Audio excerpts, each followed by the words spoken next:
আল্লাহ রাব্বুল আলামিন বলেন, ওয়া কাদা রাব্বুকা আল্লা তা'বুদু ইল্লা ইয়্যাহু ওয়া বিল ওয়ালিদাইনি ইহসানা। ওয়া কাদা রাব্বুকা আল্লা তা'বুদু ইল্লা ইয়্যাহু ওয়া বিল ওয়ালিদাইনি ইহসানা। ওয়া কাদা রাব্বুকা আল্লা তা'বুদু। আল্লাহ রাব্বুল আলামিন সূরাতুল বনী ইসরাঈলের 23 নম্বর আয়াতের শুরুতেই বলতেছেন, ওয়া কাদা রাব্বুকা আল্লা তা'বুদু। রব্বুল আলামিন আমাদের জন্য 14টি কর্মসূচি দিয়েছেন। কত মায়ার কত ভালোবাসা থাকলে আমাদের জন্য এরকম একটা সুনিপুণ বন্টন আমাদের জন্য বিশ্বনবীর মাধ্যমে করে দিয়েছেন। আল্লাহ পাক বলেন, বান্দারে তুমি তোমার নিজেকে যতটুকুন ভালোবাসো, যতটুকুন আগ্রহ দেখাও, যতটুকুন যত্নশীল হও, আমি আল্লাহ তোমার চাইতেও তোমার প্রতি তার চাইতে বেশি আগ্রহ দেখাই। আমি আমার প্রতি যতটুকুন মায়া করি, দয়া করি, আমি আমার জন্য যতটুকুন চিন্তা করি, আমি আমার জন্য যতটুকুন ভাবি, আল্লাহ রাব্বুল আলামিন বলতেছে, বান্দা তোমার চাইতেও তোমার জন্য আমার চিন্তা আরো বেশি। মানে আমি আপনি আমার জন্য অতটা চিন্তা করি না, আল্লাহ আমার জন্য যতটুকুন চিন্তা করে। এই চিন্তা ভাবনা থেকে আল্লাহ রাব্বুল আলামিন আমার আপনার জন্য 14টি কর্মসূচি দিয়েছেন। এই 14টির ভিতরে একটা কর্মসূচি শুধুমাত্র হলো আল্লাহর জন্য, আর বাকি 13টি হলো মানুষের জন্য, মানুষের উপকারার্থে, মানুষের কল্যাণার্থে, মানুষের ইহকালে মানুষের কল্যাণের জন্য, পরকালে মানুষের মুক্তির জন্য 13টি কর্মসূচি মানুষের জন্য আল্লাহ পাক প্রদান করেছেন। আর শুধুমাত্র কেবলমাত্র একটি কর্মসূচি আল্লাহর জন্য নিয়েছেন। দুনিয়ার মানুষ বন্টন করতে গেলে আগে নিজের জন্য রাখে, তারপরে উম্মতের জন্য চিন্তা করে, তারপরে আত্মীয় স্বজনের জন্য চিন্তা করে, তারপরে পাড়া প্রতিবেশীর জন্য চিন্তা করে, এরপরে যদি থাকে তাহলে মানুষকে দিবে, না থাকলে নাই। কিন্তু আল্লাহ রাব্বুল আলামিন 14টি কর্মসূচির ভিতরে 13টি কর্মসূচি আমাদেরকে দিয়ে দিলেন আমাদের কল্যাণের জন্য। শুধুমাত্র কেবলমাত্র একটি কর্মসূচি আল্লাহর জন্য রাখলেন, আর সেটা হলো ওয়া কাদা রাব্বুকা আল্লা তা'বুদু ইল্লা ইয়্যাহু। আল্লাহ রাব্বুল আলামিন বলে, ওয়া কাদা রাব্বুকা আল্লা তা'বুদু ইল্লা ইয়্যাহু, আমি আল্লাহ ছাড়া বান্দা তুমি কারো ইবাদত করতে পারবা না। আল্লাহ রাব্বুল আলামিন বলে, বান্দার ইবাদত যদি করতে হয়, বন্দেগী যদি করতে হয়, গোলামি যদি করতে হয়, কেবলমাত্র শুধুমাত্র আমি আল্লাহর গোলামি তুমি করতে পারবা। আমি আল্লাহর গোলামি ছাড়া, আমি আল্লাহর দাসত্ব ছাড়া, আমি আল্লাহর হুকুম মান্য ছাড়া দুনিয়াতে কোনো মানুষের তৈরি মন্ত্রতন্ত্র, সংবিধান আর কোনো হুকুম হাকাম, কোনো ইবাদত যদি বান্দা তুমি পালন করো, তাহলে তুমি তো মুশরিক হয়ে যাইবা। তোমার নবীর মাধ্যমে 3টা পুরস্কার তোমাকে দান করেছিলাম। 3 নাম্বার পুরস্কার হলো মুশরিক ব্যতীত যে কেউ আল্লাহর কাছে তওবা করে জান্নাত নিতে পারবে। ও বান্দা, এখন যদি তুমি আমি আল্লাহর ইবাদত ব্যতিরেকে অন্য কারো ইবাদত করো, তাহলে তুমি ঈমানওয়ালা হইলা না, মুশরিক হয়ে গেলা। মুশরিক হওয়ার কারণে তোমার তওবা আমি আল্লাহর দরবারে কবুল হবে না। মুশরিক হওয়ার কারণে তুমি ঈমান নিয়ে কবরে যাইতে পারবা না। বেঈমান হয়ে মারা যাওয়ার কারণে তোমার চিরস্থায়ী ঠিকানা হবে জাহান্নাম।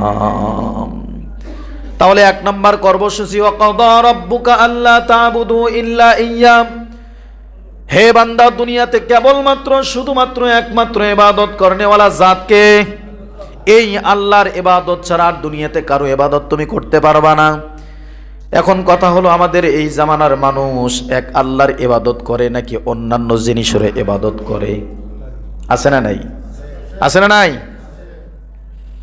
আপনি বলবেন অন্য ধর্মের মানুষের কথা, সনাতন ধর্মের মানুষের কথা, খ্রিস্টান জাতি তাদের কথা, এরা ছাড়াও মুসলমানেরাই এক আল্লাহর ইবাদত ছাড়া অন্যান্য জাতের অন্যান্য জিনিসের ইবাদত করে না? করে না? আছে না নাই? অনেক অনেক অনেক অনেক সাইট দেখাইতে পারবো মুসলমান কিন্তু আল্লাহ ছাড়া তারা অন্যান্য জিনিসের পূজা করে, আল্লাহ ছাড়া অন্যান্য জিনিসের কাছে তাদের মনোবাসনা পেশ করে। আল্লাহ ছাড়া অন্যান্য জাতের কাছে তাদের সুবিধা অসুবিধার কথা পেশ করে। এটাই তো আল্লাহ পাক নিষেধ করতেছে, ওয়াকাদা রাব্বুকা আল্লা তা'বুদু, ইবাদত কেবলমাত্র শুধুমাত্র আমি আল্লাহর জন্য, আমাকে দেখানোর জন্য, আমাকে সন্তুষ্ট করার জন্য ইবাদত করবা। ইবাদত হবে, গোলামি হবেই শুধু আমি আল্লাহর জন্য। কিন্তু দুঃখ আর আফসোসের বিষয়, মুসলমান শুধু এক আল্লাহর ইবাদত করে না, সেই আইয়ামে জাহিলিয়াতের যুগের মতো এখনকার মুসলমানেও, এই ডিজিটাল যুগের স্মার্ট মুসলমানও এখনো পর্যন্ত এই তথ্য প্রযুক্তির জামানায়, ব্রেন খোলা জামানায় এখনকার মুসলমানও আল্লাহ ছাড়া মাজার আর দরগার পূজা করে কিনা? করে কিনা? মাজার আর বাজার দরগার পূজা করে, আবার অনেক সময় মানুষে মুসলমানেরা দুর্গার পূজাও করে, করে কিনা? দরগার সাথে দুর্গারও পূজা করে। এটাই তো আল্লাহ পাক নিষেধ করছে। আমার সমস্যা, আমি সমস্যার সমাধানের জন্য কার দ্বারস্থ হব? আল্লাহ তো এটাই বলছে, বান্দা যে কোনো সমস্যা আমার দ্বারস্থ হও, আমি আল্লাহর কাছে সমাধান চাও। সাহাবায়ে কেরাম পায়ের জুতা ছিঁড়ে গেছে তো আল্লাহর কাছে চাইছে। পায়ের জুতা ছিঁড়লো কার কাছে চাইছে? আল্লাহর কাছে। আর আমরা আমাদের সমস্যা সমাধানের জন্য যাই কোথায়? পীরের কাছে, মাজারের কাছে, দরগার কাছে, বাবার কাছে, বিভিন্ন জায়গায় যাই, গাছের পূজা করি, মাছের পূজা করি আমরা এখনকার এই যুগের মুসলমানেরা। আস্তাগফিরুল্লাহ। এজন্যই আল্লাহ রাব্বুল আলামিন বলতেছে, ওয়াকাদা রাব্বুকা আল্লা তা'বুদু ইল্লা ইয়্যা, হে বান্দা আমি আল্লাহ ছাড়া তোমরা অন্য কারো ইবাদত করতে পারবা না। একমাত্র ইবাদতের উপযুক্ত হিসাবে আমি আল্লাহকেই তোমাদের গ্রহণ করতে হবে। আমি আল্লাহ ছাড়া যদি অন্য কোনো জাতের ইবাদত করো তাহলে তোমাদের ভিতরে ঈমান থাকবে না। কিন্তু এখনকার মুসলমান সন্তান হয় না, সন্তান হয় না, ডাক্তার দেখায়, কত ওষুধ পানি খাওয়ায়, এরপরে একজন বাড়ির পাশ থেকে কান পরা দিয়েছে, ভাই আমারও তো সন্তান হইতো না, কিন্তু এই সন্তান নেওয়ার জন্য চলে গেছিলাম আমি সিলেট শাহজালালের মাজারে। আপনিও যাইতে পারেন, নাউজুবিল্লাহ বলবেন না? শাহজালাল কি সন্তান নিয়ে বসে আছে নাকি? ও মিয়া, শাহপরান কি সন্তান নিয়ে বসে আছে নাকি? ওই যে বগুড়ার ভিতরে শুয়ে আছে একজন শাহ সুলতান বলখি মাহিসওয়ার রহমাতুল্লাহি আলাই, উনি কি সন্তান নিয়ে বসে আছে নাকি? আমাদের উত্তরবঙ্গের কিছু মানুষ কিছু হইতে না হইতো এই মহাস্থান ঘরের ভিতরে মানত করে বসে থাকে। কি করে? মানত করে বসে থাকে, আমার অমুক সমস্যা, ওই সমস্যার সমাধান যদি হয় আমি এতগুলো মুরগি এতগুলো খাসি নিয়া মহাস্থান ঘরের ভিতরে গিয়ে রান্না বান্না করে ফকির মিসকিন আর আমার আত্মীয় স্বজন নিয়ে ঢোল পিঠে খাওয়া দাওয়া করে আসবো। এরকম মান্যত জায়েজ নাকি না জায়েজ? আমার সন্তান হয় না, এই সন্তান দেওয়ার মালিককে? দুনিয়ার কোনো মানুষ যদি সন্তান দেওয়ার মালিক হতো, দুনিয়ার কোনো পীর সাহেব, মাজার, দরগার, বাজারওয়ালার যদি সন্তান দেওয়ার মালিক হতো, তাহলে পৃথিবীর বুকে নিঃসন্তান একটা বাবা মাও থাকতো না। কথা কন ঠিক কিনা? এরকম অনেক বাবা মা আছে, লক্ষ লক্ষ কোটি কোটি টাকার সম্পদ, সম্পদের অভাব নাই, টাকার অভাব নাই, ব্যাংক ব্যালেন্সের অভাব নাই, অভাব শুধুমাত্র একটা সন্তানের। কিসের? একটা মাত্র সন্তানের অভাব। এই অভাবটা দূর করার জন্য বেচারা কত মেহনত করে, কত জায়গায় যায়, কত টাকা ভাঙে, কিন্তু সন্তান হয় না।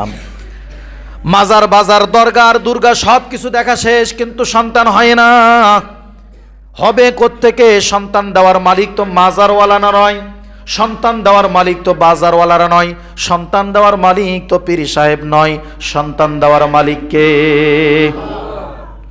আল্লাহর কাছে যদি কায়মন বাক্যে আপনি বলতে পারতেন, রব্বানা হাবলানা মিন আজওয়াজিনা ওয়া যুররিয়াতিনা কুররাতা আয়ুনি ওয়াজআলনা লিল মুত্তাকিনা ইমামা।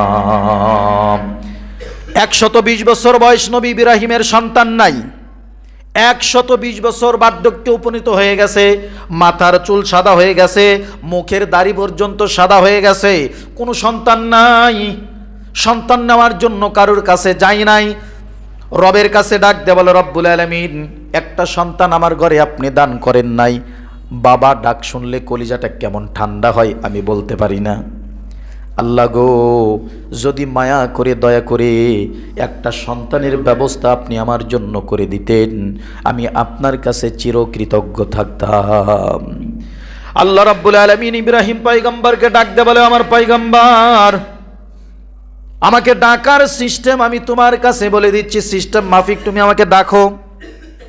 আল্লাহ রাব্বুল আলামিন বলল, হে আমার পয়গম্বর, হাত দুখান তুলে আমার দরবারে বলো, রব্বানা হাবলানা মিন আজওয়াজিনা ওয়া যুররিয়াতিনা কুররাতা আয়ুনি ওয়াজআলনা লিল মুত্তাকিনা ইমামা। ইব্রাহিম নবী তার দুখানা হাত আল্লাহর দরবারে উঠাইতে দেরি, কিন্তু আল্লাহ পাক তার হাত কবুল করতে দেরি করে নাই। সঙ্গে সঙ্গে হাত কবুল করে একটা ফুটফুটে নেককার সন্তান, কলিজা ঠান্ডা করনেওয়ালা সন্তান ইব্রাহিম নবীর ঘরে আল্লাহ পাক দিয়ে দিছে। দোয়া কবুল। এত কিছু স্পষ্ট দলিল আদিল্লা থাকতেও আমরা কিনা সন্তান চাই মাজারে গিয়া, পীরের কাছে গিয়া।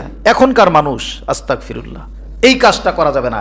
এজন্যই বলতেছে মেরাজের কাহিনী কালি শুনছো,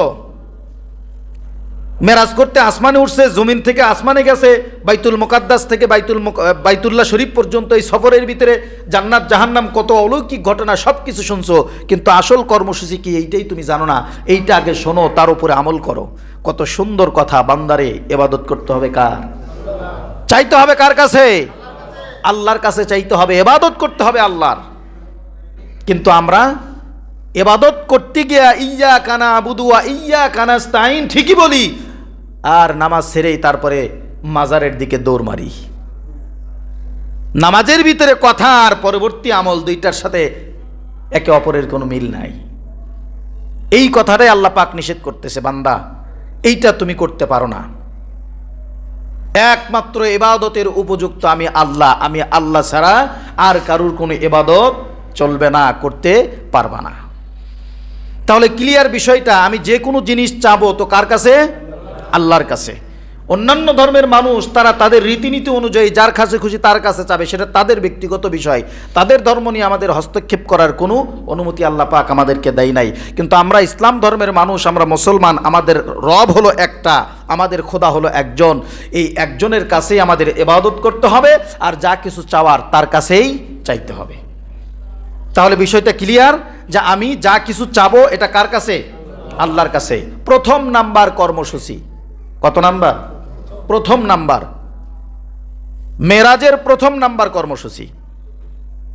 মেরাজ নিয়ে মানুষের অনেক ধরনের অনেক মাথা ব্যথা। একজন আসছে, হুজুর নামাজ পড়ে না, সে নামাজ আমি দেখিনি কোনোদিন তাকে।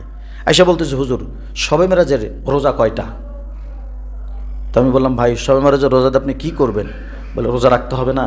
শবে মেরাজের রোজা রাখবো, বাড়িতে বলবো শবে মেরাজের রোজা তো রাখতে হবে।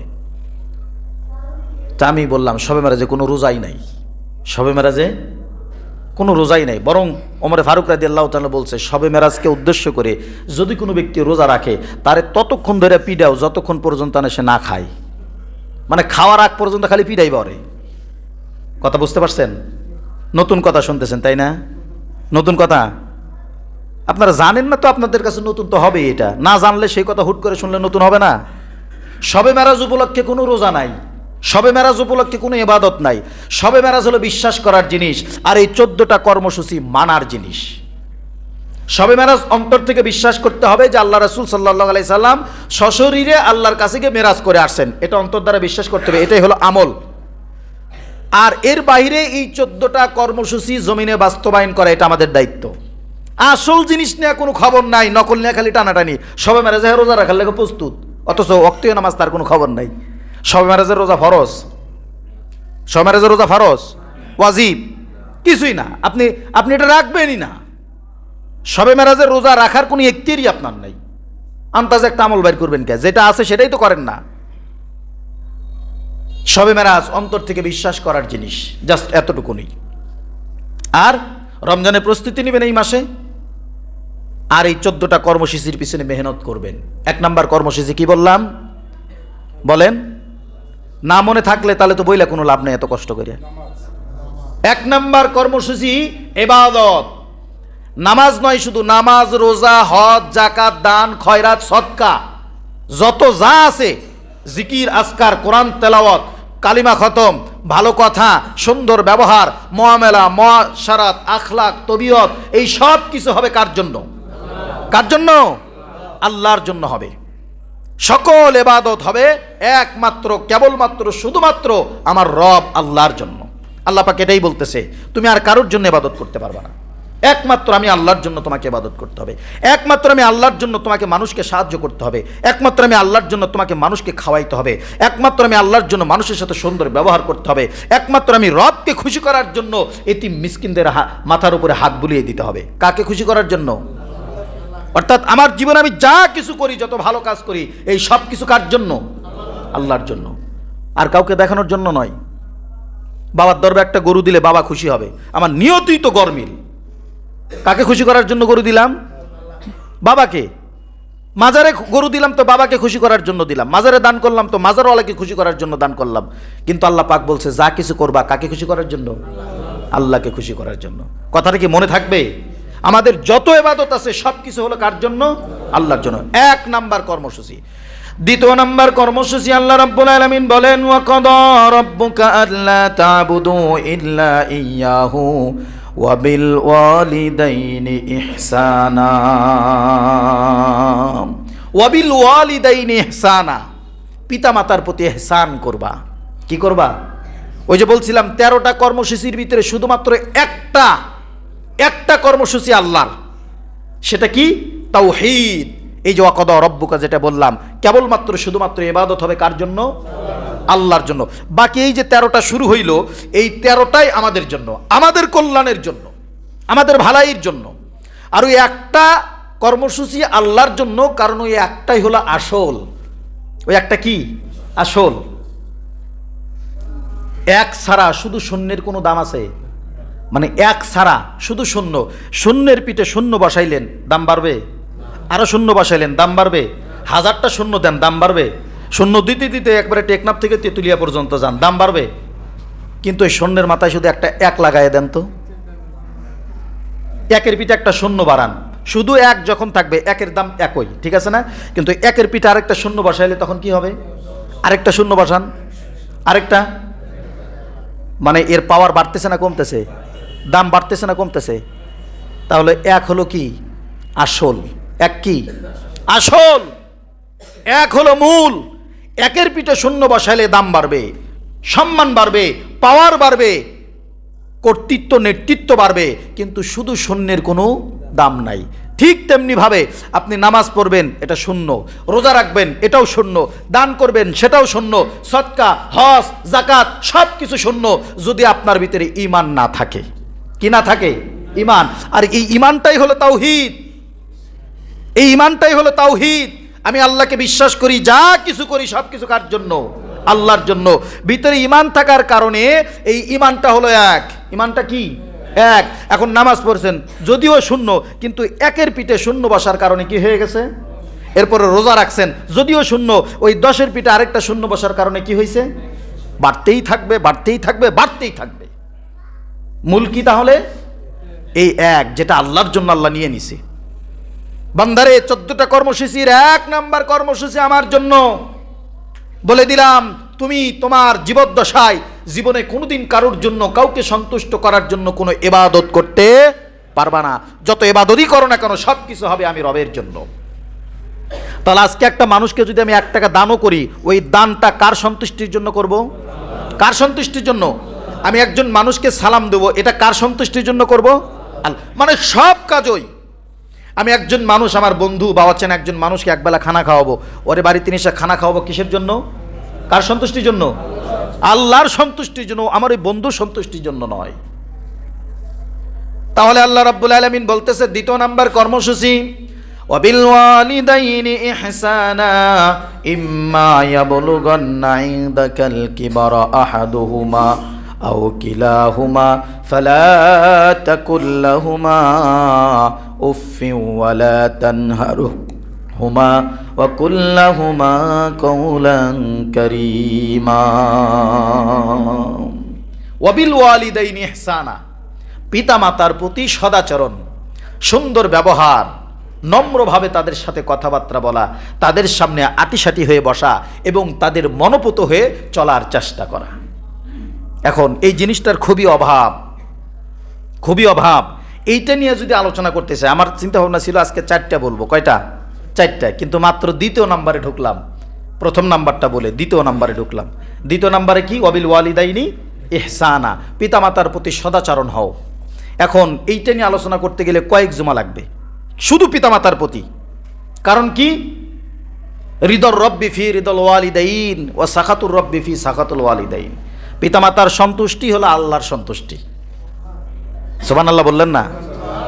আমার বাপ মায়ের সন্তুষ্টি মানেই হলো আল্লাহর সন্তুষ্টি, আমার বাপ মায়ের অসন্তুষ্টি হলো আল্লাহর অসন্তুষ্টি। আল্লাহ কইছে বিশ্বনবীর মাধ্যমে, উম্মতরা শোনো, পিতামাতারে যেন তেন কিছু মনে করিও না, ঠুনকো বিষয় মনে করিও না।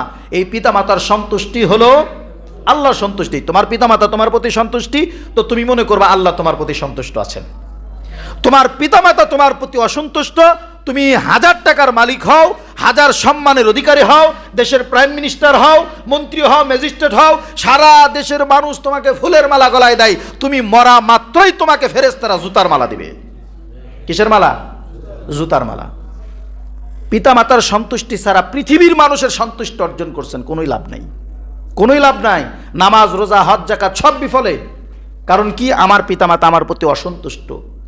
শুধু তাই নয়, আপনার পিতামাতা কাফের, মুনাফিক, আপনার পিতামাতা নাস্তিক, আল্লাহ বিশ্বাস করে না, ওই পিতামাতাকেও আপনি কষ্ট দিয়ে কথা বলতে পারবেন না, পারবেন না।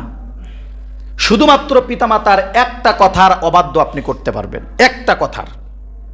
যদি কখনো কোনোদিন আপনার পিতামাতা আপনাকে বলে শিরিক করার জন্য, কি করার জন্য? শিরিক করার জন্য, এই শিরিকটা আপনি করবেন না। এই একটা কথা শুধুমাত্র আপনার পিতামাতার আপনি অবাধ্য করবেন, বাকি আর কোনো কথার অবাধ্যতা আপনি করতে পারবেন না। ইব্রাহিম আলাইহিস সালাতু ওয়াস সালাম, আজর কুমার হলো তার পিতা। তো আজর কুমার ইব্রাহিম আলাইহিস সালাতু ওয়াস সালামকে হুমকি দিছে, নিজের সন্তানকে হুমকি দিছে, তোমাকে প্রয়োজনে কতল করব। আর যদি তুমি কখনো তোমার একত্ববাদী খোদার দাওয়াত আমাদের সমাজের ভিতরে প্রচলন করতে চাও, দাওয়াত দিতে চাও, প্রয়োজনে তোমাকে কতল করব। তুমি আমাদের পূর্বপুরুষদের সকল খোদাকে অমান্য করে তোমার একক খোদার দাওয়াতি কাজ তুমি করতে যাচ্ছ, করতেছো, এটা আমরা মানতে পারি না, তোমাকে প্রয়োজনে কতল করব। এত বড় হুমকির পরে ছেলেও তো ইচ্ছা করলে পারতো বাপের হুমকি দিতে, ঠিক না? কিন্তু ইব্রাহিম আলাইহিস সালাতু ওয়াস সালাম তার পিতা আজর কুমারের সামনে সবসময় ভদ্রতা, শিষ্টাচার, আদবের সাথে দাঁড়াইছে। আব্বা, আপনি তো আমার পিতা, আপনাকে বানাইছে কে? কয়, আমারে তো বানাইছে নমরুদ। নমরুদের বানাইছে কে? নমরুদরে বানাই না, নমরুদ এমনিই হইছে। আল্লাহ আপনারে যদি নমরুদ বানাইতে থাকে, তো নমরুদরেও কেউ না কেউ বানাইছে। তো যারে কেউ বানায় সে কখনো তো খোদা হইতে পারে না আল্লাহর, সে কখনো রব হইতে পারে না, সে কখনো সৃষ্টিকর্তা হইতে পারে না। সৃষ্টিকর্তা তিনি, যাকে কেউ সৃষ্টি করে নাই। তা আমি যেই রবের কথা বলতেছি তারে কেউ সৃষ্টি করে নাই, তিনি সব কিছু বানাইছে। আপনারে বানাইছে, আমারে বানাইছে, আমার আপনার পিতা মাতাকে বানাইছে, এমনকি নমরুদকেও বানাইছে। এই কথা শুনে মেজাজ আরো টং, কয় তোরা আজকেই মেরে ফেলাম। তারপরেও ইব্রাহিম নবী কিন্তু পিতার প্রতি ক্ষিপ্ত হয় নাই, বুঝাইছে, আব্বা এটা ঠিক না, আপনি আল্লাহর দ্বীনের পথে ফেরত আসেন, আমি আল্লাহর পয়গম্বর, আমি আপনাকে তার হক্কানিয়াতের, তার তাওহীদবাদের দাওয়াত আমি আপনার কাছে পৌঁছাচ্ছি, আপনি তাকে কবুল করেন। কিন্তু আজর কুমার সেটা কবুল করে নাই। এটা আমাদের জন্য শিক্ষা, অবিল ওয়ালিদাইনি ইহসান, পিতামাতার প্রতি ইহসান করতে হবে। তারা যত রাগ করুক, যত গোসা করুক, যত খারাপ কথা বলুক, যত বাজে কথা বলুক, আপনার ধৈর্যশীল হতে হবে। যদি নিজেকে জান্নাতি মানুষে পরিণত করতে চান, তাহলে আপনাকে ধৈর্যশীল হতে হবে।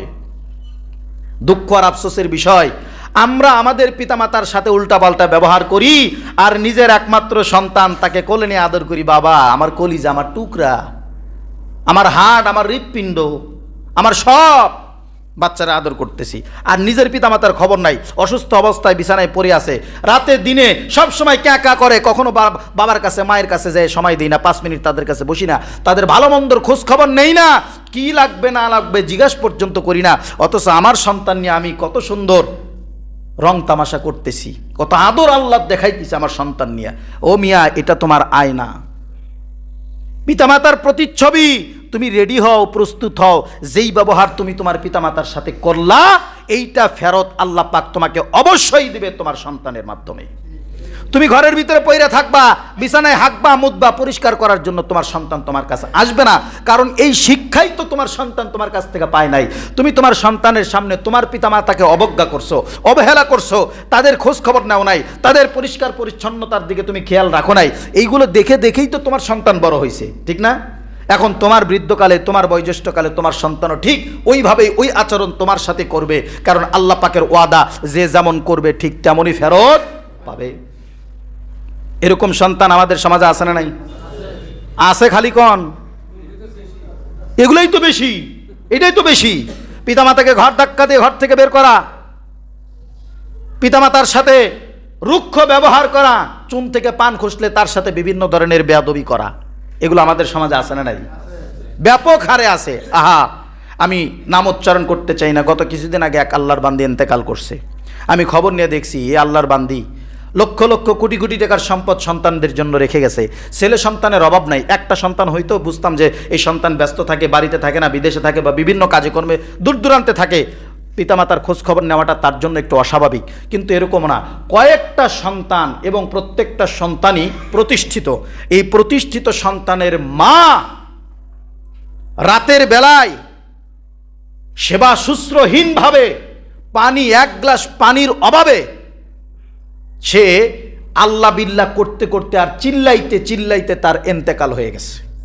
অথচ পাশের রুমে তার সন্তান, তার নারী ছিঁড়া ধন, কলিজার টুকরা এক সন্তান বউ নিয়ে ঘুমাইতেছে। রাত্রিবেলায় মা কত চিল্লাইছে, মৃত্যুর যন্ত্রণা এতটা সহজ না রে ভাই। এই যন্ত্রণা পেয়ে কতটা চিল্লাইছে এই মা। পাশের রুমে সন্তান শুয়ে আছে, নিজেও যায় নাই আর তার স্ত্রীকেও বলে নাই যা আমার কি প্রয়োজন একটু দেখায়, যায় নাই। আমি খবর নিয়ে দেখছি। এই সন্তানের জন্য জান্নাত, এই সন্তান জান্নাত পাবে? আফসোস। ওয়াবিল ওয়ালিদাইনি ইহসানা, কোনো হাদিস দেয়া নয়, কোনো অন্যান্য কোনো আদেশ দেয়া নয়, কোনো সুন্নত দেয়া নয়, সরাসরি কোরআনের নস। ওয়াবিল ওয়ালিদাইনি ইহসানা, তুমি তোমার পিতামাতার প্রতি সদাচরণ হও। দূরে থাকলে প্রত্যেক মাসে দিনক্ষণ নির্ধারণ করে নাও, তাকে দেখতে যাইতে হবে তোমার, তার খোঁজ খবর নিতে হবে তোমার, তার ওষুধ পানির ব্যবস্থা করতে হবে তোমার, তার ভালো মন্দর দেখভাল করতে হবে তোমার। এটা তোমার দায়িত্ব এবং ফরজ। নামাজ পড়লে এটা কবুল হইতে পারে, নাও হইতে পারে, পিতামাতার সেবা করলে এটা কবুল হবেই হবে। ওয়াবিল ওয়ালিদাইনি ইহসানা। হে উম্মত, তোমাদের জন্য দ্বিতীয় নাম্বার কর্মসূচি। বউ নিয়ে ব্যস্ত হয়ে গেছো, বউ নিয়ে এখন বিদেশে পাড়ি জমাইছো, বউ নিয়ে ঢাকা শহরে থাকো, ফ্ল্যাটে অবস্থান করো, আর পিতামাতা গ্রামের বাড়িতে ভাঙা চূড়া টিনের ঘরের ভিতরে শীতের কনকনে শীতের ভিতরে কাঁপতে কাঁপতে দিনাতিপাত পার করতেছে, আর তুমি বউ নিয়ে রং তামাশা করতেছো। এইটা তোমার জন্য আমি শিক্ষা দেই নাই। এইটা উম্মতে মুহাম্মাদির কাজ হইতে পারে না, এইটা কোনো মনুষ্যত্ব বোধ হইতে পারে না। তোমাকে শিক্ষা দেওয়ার জন্য কোরআনের ভিতরে স্পষ্ট আয়াত নাজিল করেছি, ওয়াকাদা রাব্বুকা আল্লা তা'বুদু ইল্লা ইয়্যাহু ওয়াবিল ওয়ালিদাইনি ইহসানা। উম্মত রে, ও আমার বান্দা, আমি আমার হকের সাথেই পাশে পাশে সাথে সাথে তোমার পিতামাতার হক সেখানে রেখে দিয়েছি। একই আয়াতের ভিতরে এই যে কথাটা, এই যে আলোচনা করতেছি, এটা একই আয়াতের ভিতরে। ওয়াকাদা রাব্বুকা আল্লা তা'বুদু ইল্লা ইয়্যাহু ওয়াবিল ওয়ালিদাইনি ইহসানা, এক আয়াতের ভিতরে আল্লাহর হকের পাশেই পিতামাতার হক রেখে দিয়েছেন। বিষয়টা ছোট, মামুলি বিষয়। ভাইয়ের আমার, যার পিতামাতা যেখানে আছে এই পিতামাতার প্রতি সদাচরণ হন, নমনীয় হন, তাকে ভালোবাসেন, তাদেরকে ইজ্জত করেন, সম্মান করেন, তাদের প্রয়োজন মেটানোর চেষ্টা করেন। এতে করে হবে কি, এই পিতামাতা বৃদ্ধকালে তারা কি করতেছে না করতেছে দেখার বিষয় না। আপনি আপনার হক আদায় করে এই পিতামাতার কাছ থেকে জান্নাতের সার্টিফিকেটটা নিয়ে নেন। কিসের সার্টিফিকেট? জান্নাতের সার্টিফিকেট। এটা শুনলে আবার হাসতেছেন, কারো হাসি আসতেছে? পৃথিবীর এমন কোনো মুফাসসির, এমন কোনো মুফতি, এমন কোনো মুহাদ্দিস আছে আমার এই কথাটা উল্টাতে পারে? এমন কোনো দলিল আদিল্লা আছে আমার এই কথাটা উল্টাইতে পারে? আমি বললাম জান্নাতের সার্টিফিকেট। জান্নাতের কি? জান্নাত বানানোর মেশিন, জান্নাতে যাওয়ার চাবি, জান্নাতে যাওয়ার মাধ্যম, আপনার অনাদি অনন্তকাল একেবারে নিশ্চিতভাবে ভরপুর কামিয়াবি করার জন্য একমাত্র মাধ্যম আপনার পিতামাতা। পিতামাতাকে সন্তুষ্ট করেন, দুনিয়াও সফল, আখিরাতও সফল। পারবো না ইনশাল্লাহ? আপনার এই জান্নাতের সার্টিফিকেট যদি আপনি নিতে চান, পিতামাতাকে কাছে রাখেন। আপনি যা খান তাই খাওয়ান, যেখানে আছেন সেখানে থাকেন। পিতামাতা মনে করবে, আহারে আমার তো কেউ নাই, এরকম না, এই বৃদ্ধ বয়সে আমার সন্তান আমার পাশে আছে, আমাকে নিয়ে রইছে, সে যেখানে আছে আমাকে সেখানেই রাখছে। আর আপনি দূর দেশে রাখলে তাদের মনের ভিতরে একটা আফসোস, আমি কই আর আমার সন্তান কই। সে নিজের জন্য ভাবে না, আপনার জন্য ভাবে। চিন্তা করে আমার সন্তান তো ঢাকা শহরে, কোথায় কোন মিছিলে গেছে, কোথায় কোন মিটিংয়ে গেছে, কোন জামের ভিতরে গেছে, কোথায় গিয়ে সে আমার দুঃখ পাইছে, কোথায় আমার সন্তান মারা গেল না কি হইলো, কোন অ্যাক্সিডেন্ট করলো। এই চিন্তাই, সন্তানের চিন্তায় পিতামাতা ভোগে। বৃদ্ধকালে তাদের সেবা শুশ্রূষার চিন্তা তারা করে না। প্রিয় ভাইয়ের আমার, এই সন্তানের কাছ থেকে শেষ সময়, এই পিতামাতার কাছ থেকে শেষ সময়ের দোয়াটুকুন নেওয়ার চেষ্টা আপনি করেন, আপনি সফল কাম হয়ে যাবেন ইনশাআল্লাহ। তাহলে কর্মসূচি কয়টা? 14টা বললাম। আজকে কয়টা? 2টা। 1 নম্বর কর্মসূচি তাওহীদ, ইবাদত করতে হবে কার জন্য? একটা সোজা কথা, ইবাদত করতে হবে কার জন্য? আল্লাহর জন্য। 2 নম্বর কর্মসূচি কি? পিতামাতার হক, পিতামাতার হকের উপর আমল। 3 নম্বর থেকে আগামী জুমায় ইনশাআল্লাহ আলোচনা শুরু হবে। 3 নম্বর কর্মসূচি হলো কি? 3 নম্বর কর্মসূচি হলো আত্মীয়তার সম্পর্ক। কিসের সম্পর্ক? আত্মীয়তার সম্পর্ক। আল্লাহ পাক সে পর্যন্ত আমাদের হায়াতে তয়্যিবা দান করুক। সকলে বলে আমিন। ওয়া আখিরি দাওয়ানা আনিল হামদুলিল্লাহি রাব্বিল আলামিন ওয়া মা আলাইনা ইল্লাল বালাগ।